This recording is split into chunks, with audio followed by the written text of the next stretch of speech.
But don't you see a parallel? I mean, first of all, the state already has the power to prosecute and even, you know, to prosecute offenders, as it were. Isn't that shifting the powers from the state? And no, you prosecute offenders on basis of what principle? There is a principle that has been violated. Who says that principle?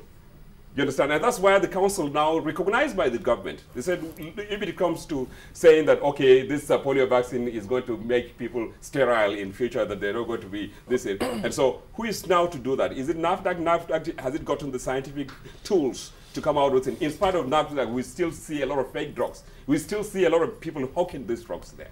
And a lot of, if we go to northern Nigeria, because this drug addiction now is taken a whole new paradigm.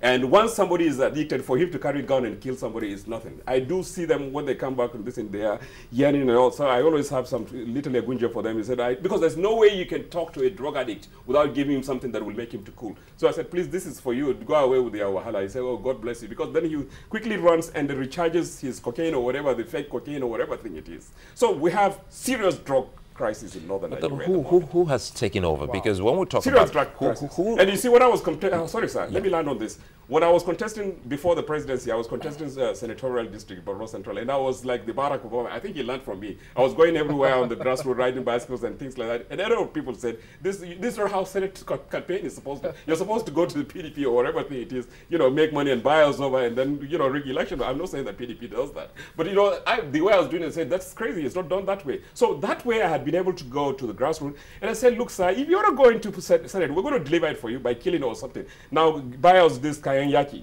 I said, what is the hell of kayanyaki? Then they do like this is all drugs for these people. Wow. They bring in the drugs and say, when you give us this enough of it, we drink it, and then we can kill any of your opponents. I say, oh my God, well, don't come to Nigeria. But I think the trouble there is the people listening to another authority, because the constituted authority should be the ones issuing fatwa, which is the religious pronouncement. So how do you wait maybe up there in the north and you wait for some hoodlum somewhere to issue fatwa and you obey that which you don't even know where it's coming from?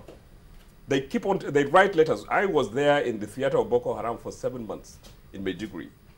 And by the time JTF also came with their madness here and there, with due respect, everybody, because you wouldn't know who are the ghosts that are killing you. And then before you know that, I asked the JTF, why are you spraying bullets everywhere? I said, sir, please, these people are ghosts. They come and can kill our colleagues. So we just fire on anything because we don't know them. When we come back and ask the community people who the hell were the guys that came and killed us, they say, Obama Saniva. We don't know. So he said they're also enemies through connivance or whatever thing, through being quiet. So at the end of the day, bullets were flying everywhere. I told my wife, I said, can we escape from this? Because it doesn't make sense. And there's a state of emergency, which means the civil law had been waived. And today, this state of emergency, which is supposed to last for 6 months, you know, renewable after discussing with the Senate, has been in existence in Maiduguri and Yobe and all these other places for close to 2 years now. I don't know. How would you suggest then that this be handled? Because if this group comes up, if this religious body to come forward, as you suggested, erudite men come forward and they're put together, how would you suggest they deal with the political scenario? Because you may possibly have 1 or 2 governors who may issue a statement, and then some groups might seek clarification from the religious by saying, look, do we obey this or not? That may happen. Yeah, but that is a province of conjecture. Let's have the council first. Let's begin to have first in first. And then it's supposed to foresee. Yeah, because this is a council, this is a Shura council whose time has come. Let's have some role for key people that should be accepted. Yeah, but remember, it was a government policy that they are going against. And so that's what I'm saying. They don't even have any respect. Earlier on in the opening shot, I said they don't have any regard for the constituted authority. Because there's so you needed to have an authority where they can say, look, the Islam you are professing, it's, you know, like I told you the example of Jafar, the Sarki Jafar. The idiot, when there's a white man, in those days, the resident who was like the commander-in-chief of the armed forces because colonial master, he wrote a letter to him. He said, look, I prefer this man who has brought religious crisis than you, who is this. And he said, excuse me, sir, these are the fatwa, this so. So he cited about 20 books where he got this in. And he said, look, if that idiot is not going to pray behind the mosque that I have approved, then off he goes. And I'm doing this because of the basis of this judgment, which I didn't create. It's not like another Sharia. That's because Nigeria is a country where you have the Muslims, the Christians, and even the free thinkers and all these other things. So it's a society that you said, okay, like I've seen in Benjamin Franklin's autobiography. Very interesting. he has his own requirements as to who becomes what. So they said, look, sir, there is a new religion called Islam coming to USA. He said, do they have this? Are they humble? Do they, thou shalt not kill? These 10 requirements. He said, if those 10 requirements are met by this new religion, even if it is the Grand Mufti of the Constantinople that wants to come back and say this, but let him come in. And in that community, at that material time, I'm talking about 1750 something thereabout, if you come as a Muslim, you go to that particular big community and go and preach, and everybody listens. If it makes sense, it makes sense.